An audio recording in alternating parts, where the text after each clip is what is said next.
نحمده ونصلي على رسوله الكريم اما بعد فاعوذ بالله من الشيطان الرجيم بسم الله الرحمن الرحيم رب اشرح لي صدري ويسر لي امري واحلل عقدة من لساني يفقهوا قولي۔ سب سے بڑا جھوٹ یہ ہے کہ انسان اپنی آنکھوں کو وہ دکھائے جو دراصل اس نے دیکھا نہیں۔ تو اس میں صرف بتانے کی بات اتنی ہے کہ اگر کبھی ایسی کوئی چیز نظر بھی آئے اور موجود بھی ہو اور اس سے خوف، پہلی بات تو خوف آنا نہیں چاہیے کیونکہ وہ مخلوق ہے۔ کیا بلی کو دیکھ کے آپ کو ڈر لگتا ہے؟ نہیں۔ تو اسی طرح اگر جن انسانی شکل میں تو ڈرنے کی کیا ضرورت ہے، اور اگر ڈر لگے تو آزان دے دیں، بس کچھ نہیں ہوگا۔ اسی طرح بعض گھروں میں بھی جنات رہتے ہیں، یہ بھی ڈرانے کے لیے نہیں کہہ رہی، یہ اس لیے بتا رہی ہوں کہ یہ چیزیں ایک مخلوق ہے۔ جنات بعض اوقات سانپ کی شکل میں بھی آتے ہیں۔ نبی صلی اللہ علیہ وسلم نے گھروں میں رہنے والے جنات کو قتل کرنے سے منع کیا ہے اور فرمایا ایسا نہ ہو کہ یہ مقتول کوئی مسلمان جن ہو۔ صحیح مسلم میں ابو سعید خدری سے روایت ہے، کہتے ہیں کہ نبی صلی اللہ علیہ وسلم نے فرمایا مدینہ میں جنوں کی ایک جماعت ہے جو مسلمان ہو چکی ہے، جو شخص ان میں سے کسی کو دیکھے 3 مرتبہ اسے نکلنے کے لیے کہے، اس کے بعد نظر آئے تو اسے قتل کر دے اس لیے کہ وہ شیطان ہے۔ ایک صحابی نے گھروں میں رہنے والے کسی سانپ کو قتل کر دیا، اسی میں ان کی موت ہو گئی۔ مسلم نے روایت کیا ہے ابو صائب ابو سعید خدری سے ملاقات کے لیے ان کے گھر آئے، اس وقت وہ نماز پڑھ رہے تھے۔ ابو صائب کہتے ہیں کہ میں اس انتظار میں بیٹھ گیا کہ وہ نماز ختم کر لیں، اتنے میں مجھے گھر کے خوشے میں رکھی کھجور کی سوکھی شاخوں میں حرکت محسوس ہوئی، دیکھا تو وہاں ایک سانپ تھا۔ میں اس کو مارنے کے لیے آگے بڑھا تو ابو سعید نے اشارہ کیا کہ یعنی بیٹھے رہو۔ میں بیٹھ گیا۔ جب وہ نماز سے فارغ ہوئے تو گھر کے ایک کمرے کی طرف اشارہ کر کے کہا اس کمرے کو دیکھ رہے ہو؟ میں نے کہا ہاں۔ انہوں نے کہا اس میں ایک جوان رہتا تھا جس کی نئی نئی شادی ہوئی تھی۔ ابو سعید نے کہا ہم لوگ نبی صلی اللہ علیہ وسلم کے ساتھ خندق کھودنے نکلے، وہ نوجوان روزانہ دوپہر کو نبی صلی اللہ علیہ وسلم سے اجازت لے کر اپنے گھر جاتا۔ ایک دن اس نے اجازت لی، نبی صلی اللہ علیہ وسلم نے اس سے فرمایا اپنا ہتھیار ساتھ میں رکھ لو، میں تمہارے سلسلے میں بنو قریظہ سے مطمئن نہیں ہوں۔ جوان نے اپنا ہتھیار ساتھ لے لیا، پھر گھر آیا تو دیکھا کہ اس کی بیوی 2 دروازوں کے بیچ میں کھڑی ہے۔ جوان کو غیرت آئی اور وہ اپنی بیوی کو مار ڈالنے کے لیے نیزہ لے کر لپکا۔ عورت نے کہا نیزہ مت نکالو، پہلے گھر میں جا کر دیکھو میں کیوں نکلی ہوں۔ وہ گھر میں گیا تو دیکھا کہ ایک بڑا سانپ بستر پر کنڈلی مارے بیٹھا ہے۔ اس نے سانپ پر نیزے سے حملہ کیا اور اسے نیزے میں لپیٹ کر باہر لے آیا۔ اسی میں سانپ نے جوان کو ڈس لیا، معلوم نہیں دونوں میں سے پہلے کون مرا، آیا سانپ یا وہ جوان۔ ابو سعید کہتے ہیں کہ ہم لوگ نبی صلی اللہ علیہ وسلم کے پاس آئے اور آپ سے یہ ماجرا بیان کیا اور آپ سے درخواست کی کہ اللہ سے دعا کیجئے کہ یہ زندہ ہو جائے، یعنی یہ نوجوان۔ آپ نے فرمایا اپنے ساتھی کے لیے بخشش کی دعا کرو۔ پھر فرمایا مدینہ میں کچھ جنات رہتے ہیں جو اسلام لا چکے ہیں، اگر تم لوگ ان میں سے کسی کو دیکھو تو 3 دن تک اسے نکلنے کے لیے کہو، اس کے بعد نظر آئے تو مار ڈالو کیونکہ وہ شیطان ہے۔ کیونکہ جو مسلمان جن ہوتے ہیں وہ تنگ نہیں کرتے، وہ کہنے پر چلے جاتے ہیں۔ تو اس سے کیا پتہ چلتا ہے کہ وہ جو سانپ ڈسنے سے شخص مر گیا تھا وہ دراصل سانپ ایک جن ہی تھا، اور جب اس نے مارا اس کو تو جب مارا تو وہ سانپ کو مارتے ہوئے خود سانپ اس کو کاٹ گیا۔ اور یہ حکم جو ہے نا حیوانات میں سے سانپ کے ساتھ خاص طور پر مخصوص ہے کہ سانپ کو مارنے سے پہلے بولنا چاہیے۔ یعنی گھر میں سانپ ہو تو خاص طور پر وہ جنات میں سے ہو سکتا ہے، باہر تو عام سانپ ہوں گے۔ اچھا، ان کو نکالنے کے لیے کیا کہنا چاہیے؟ تمہیں اللہ کی قسم ہے اس گھر سے نکل جاؤ اور ہمیں اپنی شرارتوں سے محفوظ رکھو ورنہ تمہیں مار دیا جائے گا۔ اگر وہ 3 دن کے بعد نظر آئے تو مار دینا چاہیے۔ یعنی مارنے سے پہلے کیا کہنا چاہیے کہ تمہیں اللہ کی قسم ہے اس گھر سے چلے جاؤ، ہمیں اپنی شرارت سے محفوظ رکھو ورنہ تم کو مار دیا جائے گا۔ اور 3 دن کی بات کیوں کی گئی؟ اس لیے کہ نبی صلی اللہ علیہ وسلم نے ایسا ہی سکھایا، اور عام طور پر سانپوں کو مارنے سے منع کیا گیا ہے۔ یعنی گھر سے باہر آپ سانپ دیکھیں رستوں میں ادھر ادھر تو آپ ان کو قتل کرنا شروع کر دیں، یہ اللہ کی مخلوق ہے، اس طرح نقصان نہیں دینا چاہیے۔ ابو لبابہ سے روایت ہے، صحیح بخاری کی روایت ہے، سانپوں کو قتل نہ کرو مگر جو چھوٹا یا زہریلا ہو اسے مار ڈالو، کیونکہ اس سے حمل ساقط اور بصارت ختم ہوتی، یعنی یہ نقصان دہ۔ یعنی سانپ کاٹ جائے تو 2 نقصان ہوتے ہیں بعض اوقات، حمل ساقط ہو جاتا ہے یا پھر نگاہ چلی جاتی اس کے زہر کے اثر کی وجہ سے. کیا تمام سانپ جنوں میں سے ہیں یا کچھ اس کے علاوہ بھی؟ یعنی اس کے علاوہ بھی ہیں. ٹھیک ہے. شیطان انسان کے جسم کے اندر خون کی طرح دوڑتا ہے. آپ باہر کہاں کہاں ماریں گے اور کیا کیا ماریں گے، وہ تو اندر ہی دوڑ رہا ہے. صحیح بخاری میں ہے، حضرت انس سے مروی ہے کہ رسول اللہ صلی اللہ علیہ وسلم نے فرمایا شیطان انسان کے اندر خون کی طرح دوڑتا ہے. صحیحین میں نبی صلی اللہ علیہ وسلم کی بیوی صفیہ بنت حیی سے روایت ہے، کہتی ہیں نبی صلی اللہ علیہ وسلم اعتکاف میں تھے. میں ایک رات آپ کے پاس ملاقات کے لیے آئی، آپ سے کچھ باتیں ہوئیں، پھر میں جانے کے لیے کھڑی ہوئی تو آپ بھی الوداع کہنے کے لیے کھڑے ہو گئے. حضرت صفیہ کا گھر اسامہ بن زید کے گھر میں تھا. اتنے میں 2 انصاری صحابی گزرے. جب انہوں نے نبی صلی اللہ علیہ وسلم کو دیکھا تو تیزی سے چلنے لگے. نبی صلی اللہ علیہ وسلم نے فرمایا آہستہ چلو، یہ کوئی اجنبی عورت نہیں میرے ساتھ بلکہ میری بیوی ہے، صفیہ بنت حیی ہے. دونوں نے کہا سبحان اللہ، اے اللہ کے رسول صلی اللہ علیہ وسلم ہم آپ کے بارے میں شک کریں گے؟ آپ نے فرمایا شیطان انسان کے جسم میں خون کی طرح دوڑ رہا ہے، مجھے اندیشہ تھا کہ کہیں وہ تمہارے دلوں میں بدگمانی پیدا نہ کر دے، یا آپ نے یہ فرمایا کہ کوئی چیز نہ پیدا کر دے. اسی لیے آپ دیکھیں کہ کسی بھی انسان کے بارے میں اچھا گمان کرتے ہوئے ایک عرصہ لگتا ہے اور بدگمانی آتے چند لمحے لگتے، اور وہ بدگمانی عموماً کہاں سے آتی؟ شیطان کی طرف سے آتی. آپ نے دیکھا ہوگا عام طور پر بھی کہ ایک شخص کے ساتھ آپ دنوں تک اچھا سلوک کرتے رہیں، لیکن اگر ایک ایسی بات آپ سے ہو جائے تو وہ ہمیشہ کے لیے دل میں گرا لگا لیتا ہے. لیکن شیطان کی چالیں کمزور ہوتی، وہ جال ڈالتا ضرور ہے لیکن ان کید الشیطان کان ضعیفا، اس کا جال اور اس کی چال کمزور ہوتی.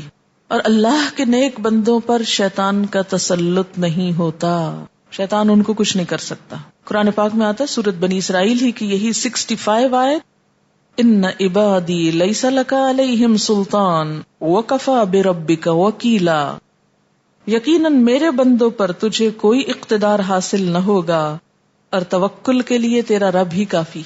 سورۃ سبا میں آتا ہے وما کان لہ علیہم من سلطان. ابھی تک وہ جو تھوڑا سا خوف طاری ہوا تھا نا آپ کہ ہائی یہاں ہوتے وہاں ہوتے، اب اللہ تعالیٰ اس سب کو بتا رہے ہیں کہ نہیں، تمہیں کچھ نہیں کہیں گے اگر تمہارے اندر ایمان ہوا. وما كان له عليهم من سلطان الا لنعلم من يؤمن بالآخرة ممن هو منها في شك. ابلیس کو ان پر کوئی اقتدار حاصل نہ تھا مگر جو کچھ ہوا وہ اس لیے ہوا کہ ہم یہ دیکھنا چاہتے تھے کہ کون آخرت کا ماننے والا ہے اور کون اس کی طرف سے شک میں پڑا ہوا ہے. یہ بالکل ایسے جیسے جرمز تو ہر وقت فضا میں موجود ہیں لیکن کس پہ اٹیک کرتے ہیں؟ جی، جس کا اپنا ریزسٹنس لو ہو جائے. اس نے کہا تھا وَلَأُغْوِيَنَّهُمْ أَجْمَعِينَ إِلَّا عِبَادَكَ مِنْهُمُ الْمُخْلَصِينَ. میں ضرور سب کو بہکاؤں گا مگر تیرے چنے ہوئے بندے ان کو نہیں بہکا سکوں گا. ان عبادی لیس لک علیہم سلطان الا من اتبعک من الغاوین. کہاں پڑھا ہے؟ سورۃ الحجر میں. بے شک جو میرے حقیقی بندے ہیں ان پر تیرا بس نہ چلے گا، تیرا بس تو صرف ان بہکے ہوئے لوگوں ہی پر چلے گا جو تیری پیروی کریں گے. سورۃ ابراہیم میں آتا ہے وما کان لی علیکم من سلطان الا ان دعوتکم فاستجبتم لی. میرا تم پر کوئی زور تو نہ تھا، میں نے تو اس کے سوا کچھ نہیں کیا کہ اپنے راستے کی طرف تم کو دعوت دی اور تم نے میری دعوت پر لبیک کہا. سورۃ النحل میں آتا ہے آیت 100 انما سلطانہ علی الذین یتولونہ والذین ہم بہ مشرکون. اس کا زور تو انہی لوگوں پر چلتا ہے جو اس کو اپنا سرپرست بناتے ہیں اور اس کے بہکانے سے شرک کرتے ہیں. سلطان کا مطلب کیا ہے؟ قوت، زور، دلیل، حجت. جیسے کہ قرآن پاک میں آتا ہے الم تر انا ارسلنا الشیاطین علی الکافرین تعزهم عزا. کیا تم دیکھتے نہیں ہو کہ ہم نے منکرین حق پر شیاطین چھوڑ رکھے ہیں جو انہیں خوب خوب اکسا رہے ہیں. لیکن کبھی کبھی گناہوں کی وجہ سے مومنوں پر بھی شیطان آ جاتا ہے. یعنی جب انسان گناہ کرتا ہے تو شیطان ان پر بھی آ جاتا ہے. آپ صبح کی نماز قضا کر دیں اور تجربہ کر کے دیکھیں کہ لازماً اس دن آپ کے ساتھ کوئی نہ کوئی مصحف ہوگا، کوئی نہ کوئی اور غلط کام بھی ہوگا. کیوں؟ اس لیے کہ وہ اللہ کی حفاظت سے انسان باہر آ جاتا ہے نا. جب آپ نے اللہ کی حد توڑ دی، حفاظت کا بندھن توڑ دیا، تو شیطان آ گیا. حدیث میں آتا ہے نا، جب تک قاضی ظلم نہیں کرتا اللہ اس کے ساتھ ہوتا ہے، جب وہ ظلم کا ارتکاب کرتا ہے تو اللہ اس کا ساتھ چھوڑ دیتا ہے اور شیطان ساتھ لگ جاتا ہے. یعنی کوئی جج جب ظلم کرتا ہے تو اس کے ساتھ شیطان لگا ہوتا ہے. اسی طرح حسن بصری کہتے ہیں، ایک جگہ ایک درخت تھا، لوگ اللہ کو چھوڑ کر اس کی پوجا کرتے تھے. وہاں ایک آدمی آیا، اس نے کہا میں اس درخت کو کاٹ کر رہوں گا، یعنی شرک مٹاؤں گا. وہ اللہ کی خاطر غصے میں اس درخت کو کاٹنے کے لیے آیا. راستے میں اس کی ملاقات ابلیس سے ہوئی جو انسان کی شکل میں تھا. ابلیس نے کہا کیا چاہتے ہو؟ اس نے کہا اس درخت کو کاٹنا چاہتا ہوں جسے لوگ اللہ کو چھوڑ کر پوجنے لگے. ابلیس نے کہا جب تم اس کی پوجا نہیں کرتے تو دوسروں کے پوجنے میں تمہارا کیا نقصان؟ آدمی نے کہا میں اسے کاٹ کر رہوں گا. شیطان نے کہا اگر تمہیں کوئی فائدہ ملے تو تم لوگے، درخت نہ کاٹو. اس کے بدلے میں تمہیں ہر روز صبح کو تکیے کے نیچے 2 دینار ملیں گے. آدمی نے کہا یہ دینار کہاں سے ملیں گے؟ شیطان نے کہا میں اس کا ذمہ دار ہوں. آدمی واپس چلا گیا. جب صبح ہوئی تو اس نے اپنے تکیے کے نیچے 2 دینار دیکھے تو مل گئے. پھر دوسری صبح ہوئی تو کچھ نہ ملا. وہ غصے سے درخت کاٹنے کے لیے نکلا. راستے میں اس کی ملاقات شیطان سے ہوئی. شیطان نے کہا کیا چاہتے ہو؟ آدمی نے کہا اس درخت کو کاٹنا چاہتا ہوں جسے لوگ اللہ کو چھوڑ کر پوجنے لگے. شیطان نے کہا جھوٹ کہتے ہو تم اس کو کبھی نہیں کاٹ سکتے.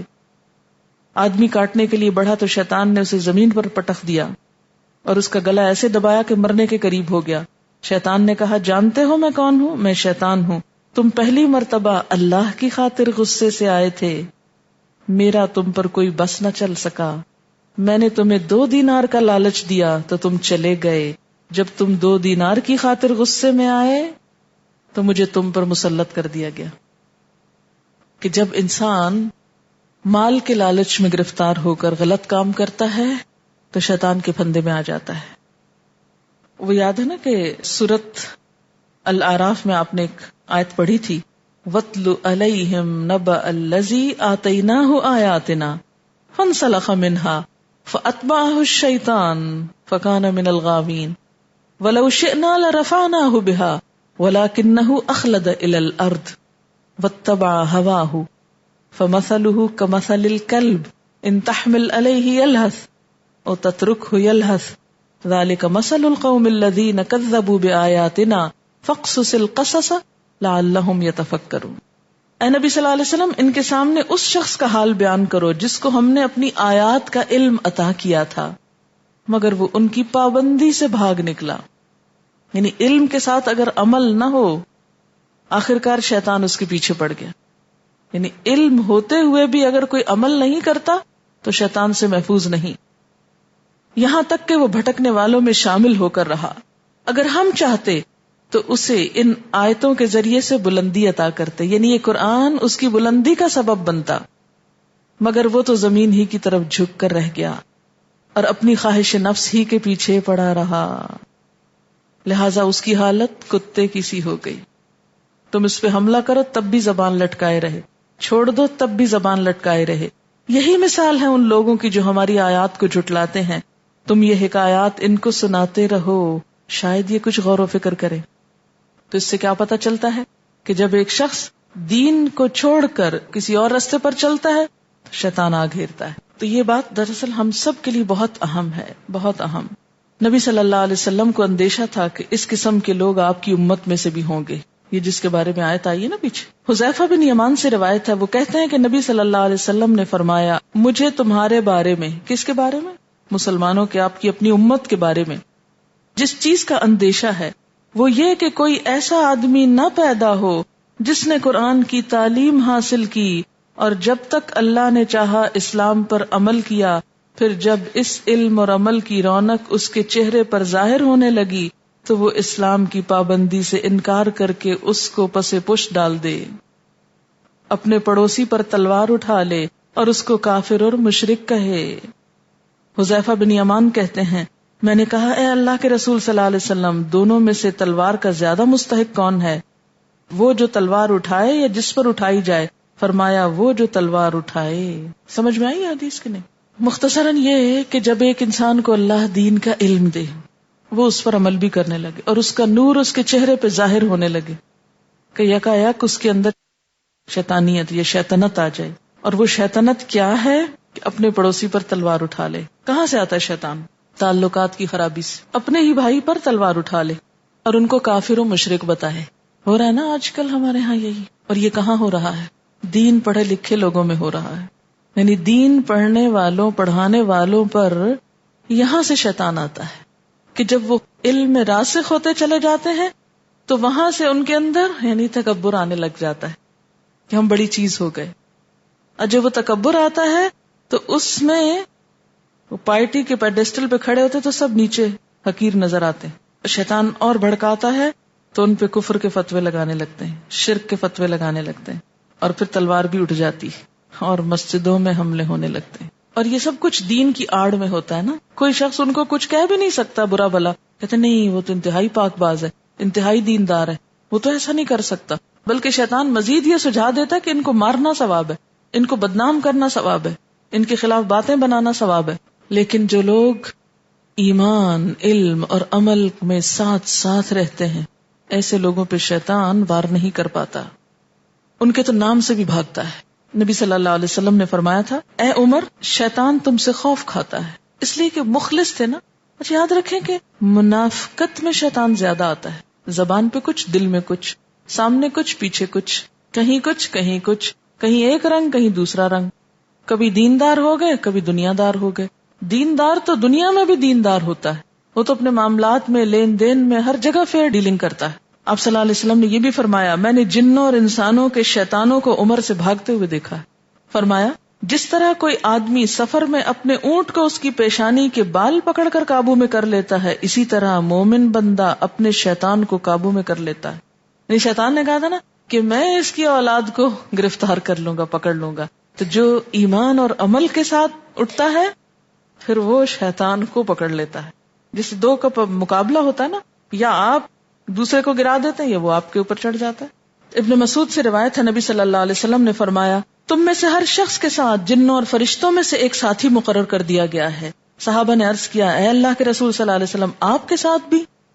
آپ نے فرمایا میرے ساتھ بھی، لیکن اللہ نے میری اس کے خلاف مدد کی، وہ مجھے خیر ہی سجھاتا ہے. حضرت عائشہ کی روایت میں ہے، میرے رب نے میری اس کے خلاف مدد کی اور وہ مسلمان ہو گیا. پھر سلیمان علیہ السلام کو بھی اللہ تعالیٰ نے جنوں پر قابو دے رکھا تھا، وہ جنوں پر حکومت کرتے تھے. فَسَخَّرْنَا لَهُ الرِّيحَ تَجْرِي بِأَمْرِهِ رُخَاءً حَيْثُ أَصَابَ وَالشَّيَاطِينَ كُلَّ بَنَّاءٍ وَغَوَّاصٍ وَآخَرِينَ مُقَرَّنِينَ فِي الْأَصْفَادِ. ہم نے اس کے لیے ہوا کو مسخر کر دیا جو اس کے حکم سے نرمی کے ساتھ چلتی تھی جدھر وہ چاہتا تھا، اور شیاطین کو مسخر کر دیا، ہر طرح کے معمار اور غوطہ خور اور دوسرے جو زنجیروں میں جکڑے ہوئے تھے. اور وہ آیت بھی یاد کر لیجیے سورۃ سبا کی کہ ایسے جن تابع تھے جو ہر کام ان کے سامنے کرتے تھے، بڑی بڑی کاریگری. سلیمان علیہ السلام پر یہود نے ایک تہمت لگائی تھی، کیا کہ ان کی یہ ساری حکومت جادو کے زور پر تھی. تو قرآن پاک میں کیا آیا کہ نہیں، وَاتَّبَعُوا مَا تَتْلُو الشَّيَاطِينُ عَلَى مُلْكِ سُلَيْمَانَ وَمَا كَفَرَ سُلَيْمَانُ وَلَكِنَّ الشَّيَاطِينَ كَفَرُوا. بنی اسرائیل ان چیزوں کے پیچھے پڑ گئے جو شیاطین سلیمان علیہ السلام کی سلطنت کا نام لے کر پیش کرتے تھے. وہ کہتے تھے آؤ سیکھو ہم سے جادو. سلیمان بھی یہی کچھ کرتے تھے، یعنی ان پہ جھوٹی تہمت لگاتے. حالانکہ سلیمان علیہ السلام نے کبھی کفر نہیں کیا، کفر کے مرتکب تو وہ شیاطین تھے. جنوں سے معجزات نہیں ہوتے، نہ جن کوئی کتاب لے کر آتے ہیں، نہ ہی وہی لا سکتے ہیں، اور نہ ہی اس کتاب کا مقابلہ کر سکتے ہیں. وہ آیت آپ نے سورۃ یونس کی اور سورۃ بنی اسرائیل کی پڑھی نا، جس آیت میں آتا ہے قُلْ لَئِنِ اجْتَمَعَتِ الْإِنسُ وَالْجِنُّ عَلَىٰ أَن يَأْتُوا بِمِثْلِ هَٰذَا الْقُرْآنِ لَا يَأْتُونَ بِمِثْلِهِ وَلَوْ كَانَ بَعْضُهُمْ لِبَعْضٍ ظَهِيرًا. اگر انسان اور جن سب کے سب مل کر اس قرآن جیسی کوئی چیز لانے کی کوشش کریں تو نہیں لا سکتے، خواہ وہ ایک دوسرے کے مددگار ہی کیوں نہ ہو جائیں. اسی طرح جنات خواب میں حضور صلی اللہ علیہ وسلم کی شکل اختیار نہیں کر سکتے. آپ نے فرمایا جس نے مجھے دیکھا وہ میں ہی ہوں، شیطان میری شکل میں نہیں آ سکتا. ایک اور جگہ پر فرمایا جس نے مجھے دیکھا اس نے صحیح دیکھا، اس لیے کہ شیطان میرا روپ نہیں دھار سکتا. لیکن یہ ہو سکتا ہے کہ آپ کے علاوہ کسی اور کی شکل میں آ کے کوئی اور انسان جھوٹ بولے اور کہے کہ میں اللہ کا رسول ہوں. اسی طرح آپ صلی اللہ علیہ وسلم نے فرمایا جس نے مجھے خواب میں دیکھا وہ مجھے بیداری میں دیکھے گا. اچھا، جنات یہ جو فضا کی متعین حدود ہے اس سے آگے نہیں جا سکتے، یعنی آسمان کے کناروں سے پرے نہیں جا سکتے، وہاں آسمان تک تو جا سکتے، اس سے پار نہیں جا سکتے. سورۃ الرحمن میں آتا ہے یا معشر الجن والانس ان استطعتم ان تنفذوا من اقطار السماوات والارض فانفذوا لا تنفذون الا بسلطان فبأي آلاء ربكما تكذبان یرسل علیکما شواظ من نار ونحاس فلا تنتصران. اے گروہ جن و انس، اگر تم زمین اور آسمان کی سرحدوں سے نکل کر بھاگو تو بھاگ دیکھو، نہیں بھاگ سکتے. اس کے لیے بڑا زور چاہیے. اپنے رب کی کن کن قدرتوں کو تم جھٹلاؤ گے؟ بھاگنے کی کوشش کرو گے تو تم پر آگ کا شعلہ اور دھواں چھوڑ دیا جائے گا جس کا تم مقابلہ نہ کر سکو گے. پھر اسی طرح جس دروازے کو بسم اللہ پڑھ کر بند کیا گیا اس کو جن نہیں کھول سکتے، شیطان نہیں کھول سکتے. بعض اوقات آپ گھر میں بیٹھے ہوتے ہیں نا، جس دروازہ کھلنے بند ہونے کی آواز آ رہی ہوتی، حالانکہ کوئی ہوتا نہیں، لیکن جس دروازے کو بسم اللہ پڑھ کر بند کیا جائے، جیسے آپ گھر سے نکلنے لگے، لاک کر رہے ہیں گھر کو، بسم اللہ پڑھ کر رہے ہیں، فرمایا شیطان بند دروازہ نہیں کھول سکتا. اور اپنے مشکیزے اللہ کا نام لے کر بند کرو اور اپنے برتن اللہ کا نام لے کر ڈھانپ رکھو اور چراغوں کو بجھا دو. یہ بخاری اور مسلم کی حدیث ہے دروازے بند کر دو، برتن ڈھانپ دو، یعنی رات کو سوتے وقت جو کام کرنا چاہیے اس کے بارے میں. دروازے بند کر دو، برتن ڈھانپ دو، مشکیزیں بند کر دو، یعنی پانی کو کھلا نہیں چھوڑو، ڈھک دو، چراغ گل کر دو. شیطان بند دروازہ نہیں کھول سکتا، کوئی ڈھکی ہوئی چیز سے پردہ نہیں اٹھا سکتا. اسی لیے جیسے کھانا وانا ہے اس کو بھی کھلا نہیں چھوڑنا چاہیے. جنوں کو پیدا کیوں کیا گیا؟ قرآن پاک میں آتا ہے ما خلقت الجن والانس الا لیعبدون، میں نے جن و انس کو اپنی عبادت کے لیے پیدا کیا ہے. ایک اور آیت میں آتا ہے یا معشر الجن والانس الم یأتکم رسل منکم یقصون علیکم آیاتی وینذرونکم لقاء یومکم ھذا قالوا شہدنا علی انفسنا وغرتهم الحیاۃ الدنیا وشہدوا علی انفسہم انہم کانوا کافرین. اے گروہ جن و انس، کیا تمہارے پاس خود تم میں ایسے رسول نہیں آئے تھے جو تم کو میری آیات سناتے اور اس دن کے انجام سے ڈراتے؟ وہ کہیں گے ہاں، ہم اپنے خلاف خود گواہی دیتے ہیں. آج دنیا کی زندگی نے ان لوگوں کو دھوکے میں ڈال رکھا ہے، مگر اس وقت وہ خود اپنے خلاف گواہی دیں گے. یعنی قیامت کے دن ان کا بھی حساب کتاب ہوگا، ان سے بھی سوال جواب ہوگا اور ان کے لیے بھی جنت دوزخ ہوگا. لیکن رسول صرف انسانوں میں سے آئے ہیں، اور نبی صلی اللہ علیہ وسلم کی رسالت ان کے لیے بھی تھی.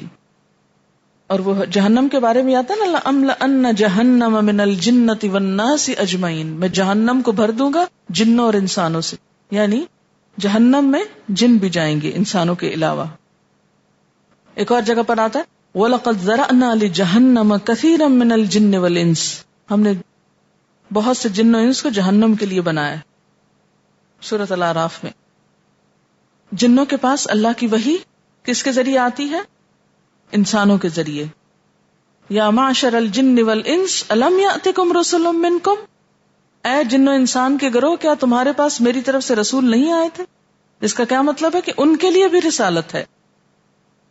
اور سورۃ الاحقاف میں آتا ہے کہ ایک مرتبہ جنوں نے حضور صلی اللہ علیہ وسلم کا قرآن پاک سن کر کیا کہا، انا سمعنا کتابا انزل من بعد موسیٰ، کہ ہم نے ایک کتاب سنی ہے جو موسیٰ علیہ السلام کے بعد نازل کی گئی. لگتا ہے ان کو انجیل نہیں پہنچی تھی. نبی صلی اللہ علیہ وسلم انسانوں اور جنوں دونوں کے لیے نبی ہیں. آپ نے فرمایا مجھے 5 چیزیں ایسی دی گئی ہیں جو مجھ سے پہلے کسی کو نہیں دی گئی. ان میں سے ایک یہ کہ پہلے نبی اپنے قوم کے لیے آتے تھے، مجھے تمام لوگوں کے لیے مبعوث کیا گیا. اور ابن عقیل کہتے ہیں کہ لغوی اعتبار سے یہاں الناس کا لفظ اس میں جن بھی شامل ہیں. جنوں کی ایک جماعت نے قرآن سنا تو فوراً ایمان لے آئے، اس کا ذکر بھی قرآن میں آتا ہے. قل اوحی الی انہ استمع نفر من الجن فقالوا انا سمعنا قرآنا عجبا یہدی الی الرشد فآمنا بہ ولن نشرک بربنا احدا. اے نبی صلی اللہ علیہ وسلم، آپ کہہ دیجئے کہ میری طرف وحی بھیجی گئی ہے کہ جنوں کے ایک گروہ نے غور سے قرآن کو سنا، پھر اپنے لوگوں سے کہا کہ ہم نے ایک بہت عجیب قرآن سنا ہے جو ہدایت کی طرف راہ دکھاتا ہے، اس لیے ہم اس پر ایمان لے آئے اور ہم اپنے رب کے ساتھ ہرگز کسی کو شریک نہ کریں گے. جنوں کی یہ جماعت جس نے قرآن سنا اور ایمان لائی، اس کا تذکرہ سورۃ الاحقاف میں ہوتا ہے. وَإِذْ صَرَفْنَا إِلَيْكَ نَفَرًا مِّنَ الْجِنِّ يَسْتَمِعُونَ الْقُرْآنَ فَلَمَّا حَضَرُوهُ قَالُوا أَنصِتُوا فَلَمَّا قُضِيَ وَلَّوْا إِلَىٰ قَوْمِهِمْ مُنذِرِينَ قَالُوا يَا قَوْمَنَا إِنَّا سَمِعْنَا كِتَابًا أُنزِلَ مِن بَعْدِ مُوسَىٰ مُصَدِّقًا لِّمَا بَيْنَ يَدَيْهِ يَهْدِي إِلَى الْحَقِّ وَإِلَىٰ طَرِيقٍ مُّسْتَقِيمٍ يَا قَوْمَنَا أَجِيبُوا دَاعِيَ اللَّهِ وَآمِنُوا بِهِ يَغْفِرْ لَكُم مِّن ذُنُوبِكُمْ وَيُجِرْكُم مِّنْ عَذَابٍ أَلِيمٍ وَمَن لَّا يُجِبْ دَاعِيَ اللَّهِ فَلَيْسَ بِمُعْجِزٍ فِي الْأَرْضِ وَلَيْسَ لَهُ مِن دُونِهِ أَوْلِيَاءُ أُولَٰئِكَ فِي ضَلَالٍ مُّبِينٍ۔ اس کا ترجمہ ہے، یاد کرو جب ہم جنوں کے ایک گروہ کو تمہاری طرف لے آئے تھے۔ کس کے پاس؟ حضور صلی اللہ علیہ وسلم کے پاس، تاکہ قرآن سنیں۔ یعنی یہ اللہ کا اپنا حکم تھا یا فیصلہ تھا کہ ان کو آپ کی طرف لایا گیا۔ جب وہ اس جگہ پر پہنچے جہاں تم قرآن پڑھ رہے تھے تو انہوں نے آپس میں کہا خاموش ہو جاؤ۔ پھر جب وہ پڑھا جا چکا تو وہ خبردار کرنے والے بن کر اپنی قوم کی طرف پلٹے، ایک دفعہ سن کر جا کر کیا کرنے لگے؟ پڑھانے لگے۔ انہوں نے جا کر کہا، اے ہماری قوم کے لوگوں، ہم نے ایک کتاب سنی ہے جو موسیٰ کے بعد نازل کی گئی علیہ السلام، تصدیق کرنے والی ہے اپنے سے پہلے آئی ہوئی کتابوں کی، رہنمائی کرتی ہے حق اور راہ راست کی طرف۔ اے ہماری قوم کے لوگوں، اللہ کی طرف بلانے والے کی دعوت قبول کر لو اور اس پر ایمان لے آؤ، اللہ تمہارے گناہوں سے درگزر فرمائے گا اور تمہیں عذاب علیم سے بچائے گا۔ اور جو کوئی اللہ کے داعی کی بات نہ مانے، وہ نہ زمین میں خود کوئی بلبوتا رکھتا ہے کہ اللہ کو زج کر دے، نہ اس کے کوئی ایسے حامی و سرپرست ہیں کہ اللہ سے اس کو بچا لیں۔ ایسے لوگ کھلی گمراہی میں پڑے ہوئے ہیں۔ جس سے کیا پتہ چلتا ہے کہ ان لوگوں نے قرآن سنا اور واپس جا کے اپنی قوم کو بھی اس کی تعلیم دی۔ نبی صلی اللہ علیہ وسلم کو یہ واقعہ کب پیش آیا؟ اس کے بارے میں ابن عباس کہتے ہیں کہ صحابہ کی ایک جماعت کے ساتھ آپ سوق اوقاز کی طرف گئے۔ اوقاز ایک بازار تھا۔ اس وقت آسمان پر پہرے لگ چکے تھے، جو شیاطین وہاں سن گن لینے جاتے ان پر ستاروں کی مار پڑتی۔ چنانچہ شیاطین اپنی قوم میں واپس ہو گئے۔ ان کی قوم نے کہا، تم لوگ کیوں واپس گئے؟ انہوں نے کہا، ہمارے اور آسمان کی خبروں کے درمیان کوئی چیز حائل ہو گئی ہے، ستارے بھی ہمارا پیچھا کر رہے ہیں۔ قوم نے کہا، دنیا میں ضرور کوئی نیا واقعہ رونما ہوا ہے جس کی وجہ سے تمہارے اور آسمان کے درمیان روک لگا دی گئی ہے۔ جاؤ زمین کے ایک کونے سے دوسرے کونے تک سفر کرو، دیکھو کہ وہ کیا چیز ہے، انویسٹیگیٹ کرو جو تمہارے اور آسمانوں کی خبروں کے درمیان رکاوٹ بن گئی۔ شیاطین اس چیز کی تلاش میں نکل پڑے۔ ان کی جماعت جو تہامہ کی طرف جا رہی تھی نبی صلی اللہ علیہ وسلم کی طرف مڑی۔ آپ اوقاز جاتے ہوئے ایک باغ میں صحابہ کرام کو فجر کی نماز پڑھا رہے تھے۔ جب جنوں نے قرآن سنا تو اپنے ساتھیوں سے کہا، اس کو سنو۔ جب سن چکے تو کہنے لگے، بخدا یہی وہ شخص ہے جو تمہارے اور آسمان کی خبروں کے درمیان رکاوٹ بنا ہوا ہے۔ تب وہ لوگ اپنی قوم کی طرف واپس ہوئے اور کہا، اے ہماری قوم، ہم نے ایک عجیب کلام سنا جو رشد و ہدایت کی طرف رہنمائی کرتا ہے، ہم تو اس پر ایمان لا چکے۔ ان کو بھی ایمان کی دعوت دی۔ تو اس سے کیا پتہ چلتا ہے، کیا بات معلوم ہوتی ہے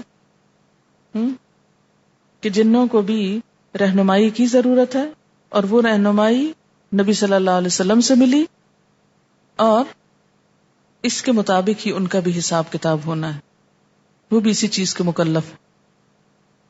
ان کے پاس بھی چوائس ہے، اسی لیے تو شیطان نے انکار کر دیا تھا۔ اگر چوائس نہ ہوتی تو شیطان انکار نہ کر سکتا، وہ بھی فرشتوں کی طرح جھک جاتا۔ اس کے بعد جنوں کے وفد نبی صلی اللہ علیہ وسلم سے حصول علم کے لیے جوک در جوک آنے لگے۔ یہ پہلا وفد تھا، اس کے بعد کثرت سے وفد آئے۔ آپ نے بھی ان کو اپنا وقت دیا، اللہ کی طرف سے سکھائی ہوئی باتیں بتائیں، قرآن کی تعلیم دی، آسمانی خبروں سے روشناس کرایا، اور یہ واقعہ ہجرت سے پہلے مکہ کا ہے۔ جنات میں بعض ایسے ہوتے ہیں کہ جو بھلائی کی بات قبول کرتے ہیں، نیکی کی بات آگے پہنچاتے ہیں اور مسلمان کی گواہی دیتے ہیں۔ جس حدیث میں نبی صلی اللہ علیہ وسلم نے بتایا کہ آپ کا ہمزاد جن تابع ہو گیا ہے اور وہ صرف خیر کا حکم دیتا ہے، اس سے بھی کیا پتہ چلتا ہے کہ جنات میں سے کچھ خیر کی بات بھی بتاتے ہیں۔ وآخر دعوانا ان الحمد للہ رب العالمین۔ سبحانک اللہم وبحمدک نشہد ان لا الہ الا انت نستغفرک ونتوب الیک۔ السلام علیکم ورحمۃ اللہ وبرکاتہ۔